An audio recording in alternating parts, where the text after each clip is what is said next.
or even take seriously the abduction phenomenon if there was only one person who was telling these tales, regardless of the social pedigree of that person or the prominence of the investigator who investigated that person. We would just say, well, that person's hallucinating, deluded, crazy.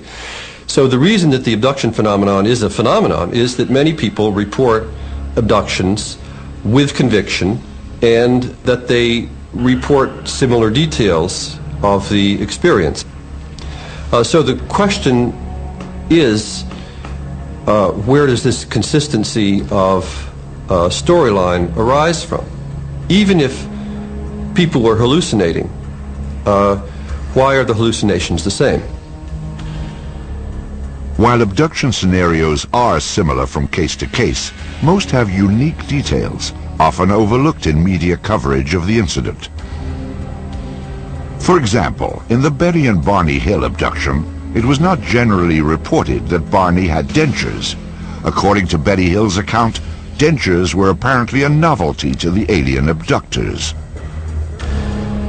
They come in and they start pulling on Betty's teeth. They were in separate rooms on board the craft. And she's trying to find out what's going on. Well, they don't understand how Barney's teeth come out and hers don't. Now, who would make up a story like that? The human brain is the most complex object known of in the universe. We know of nothing more complex. And it produces a vast range of conscious states, mind states. So somebody's driving along, and they've been driving at night for hours upon hours upon hours. They go into trance. And the next thing they know, they're being miraculously floated off up into a spaceship. If you look at the idea of floating off to a spaceship, you are looking at perfect description of an out-of-body experience, a lucid dream experience. There's a whole gamut, a whole range of sleep disorders that fit in absolute detail everything that an abductee describes. What we have is a total ignorance of these states of consciousness. These states of consciousness include not only lucid dreams and out-of-body experiences, but sleep paralysis and near-death experiences as well. All are currently being researched. None are yet fully understood. Perhaps such alternate states of consciousness will prove to be the underlying cause of purported alien encounters. However, in the event such research can't explain away abductions, most people still won't find it any easier to accept that these bizarre events truly occur.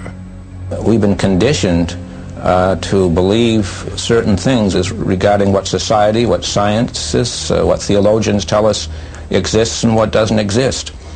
And when something intrudes into this reality and doesn't fit, it's taboo because people don't want to accept this because it affects their worldview. So this goes across science, theology, you name it. It's very hard to accept things that just don't fit our preconceived notions of what should be and what shouldn't be.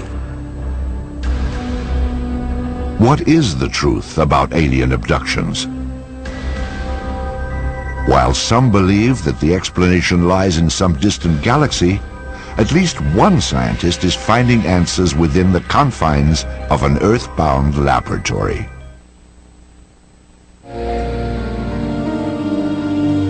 Alien abductions have been reported now for well over 30 years. Many are described in chilling detail by extremely credible eyewitnesses.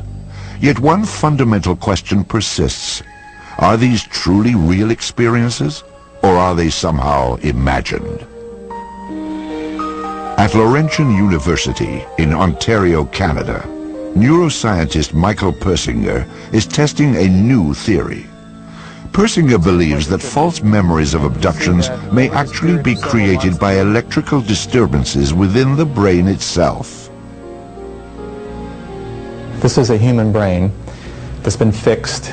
As you see, there are two halves, the left hemisphere, the right hemisphere, and the temporal lobes are along the sides here that wrap around under.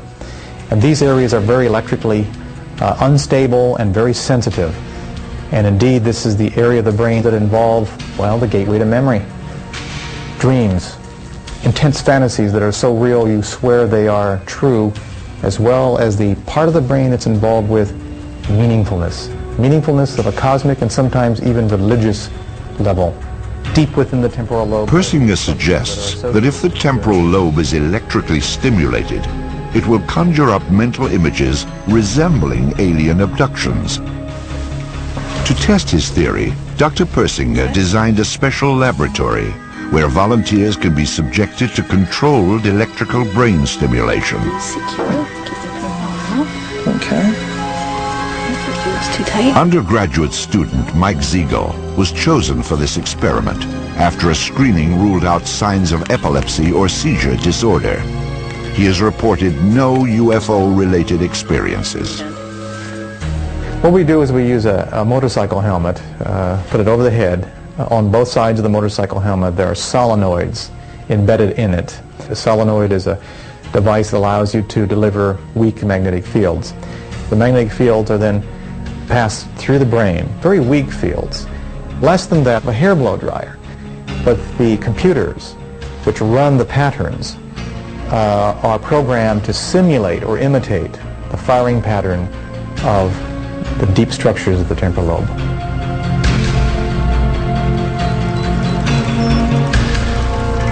As a programmed sequence is initiated, waveforms from the computer are sent to the brain of the subject.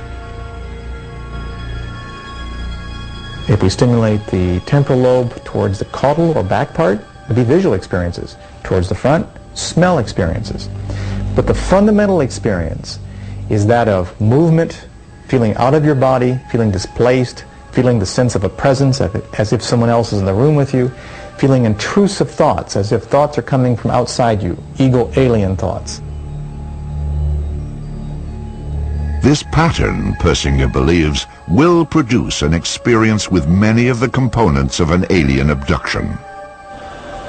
I remember feeling very light for a while, just drifting. Then I remember everything just sort of went black, and a feeling of complete weightlessness. I started seeing patterns of lights, and then all of a sudden in an instant I feel as though there's another presence there, someone there. I can feel it. I'm almost sure that if I turn my head, I know I'm going to see something there. The hairs on the back of your neck seem to stand. It's as if someone's breathing in your ear. I saw sort of distorted images of people that I knew, or at least I thought I knew. And then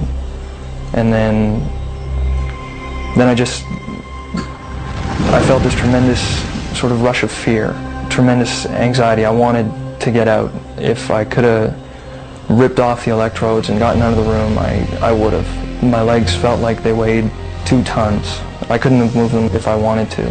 And I just felt cold. I started to shiver.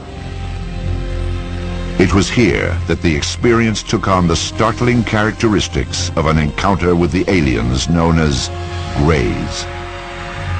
The lights were most definitely white, pure white.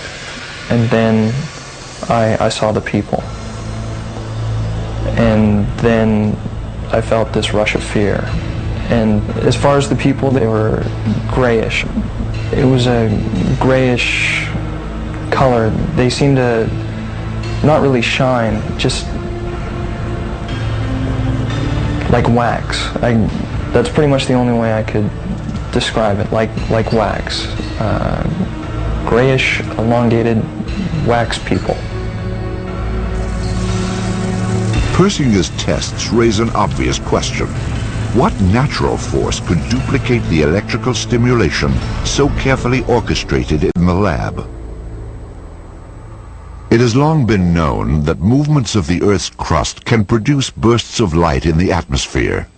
According to Dr. Persinger, these luminous displays release electromagnetic charges that can trigger abduction-like thoughts, just as in his tests.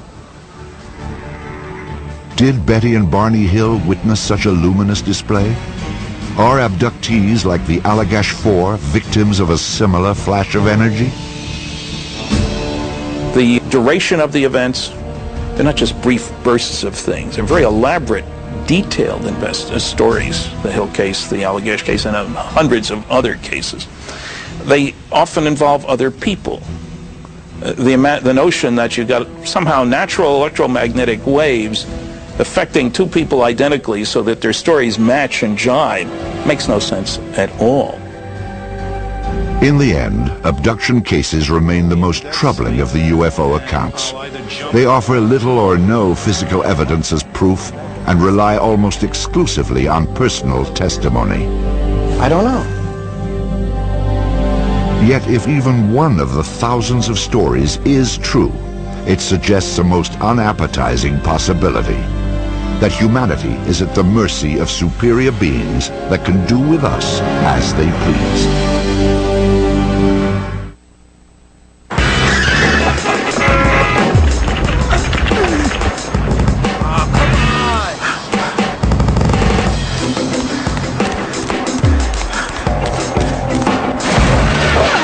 Technology. It all had to start someplace. Where did it come from? Thursdays at 8, only on the History Channel.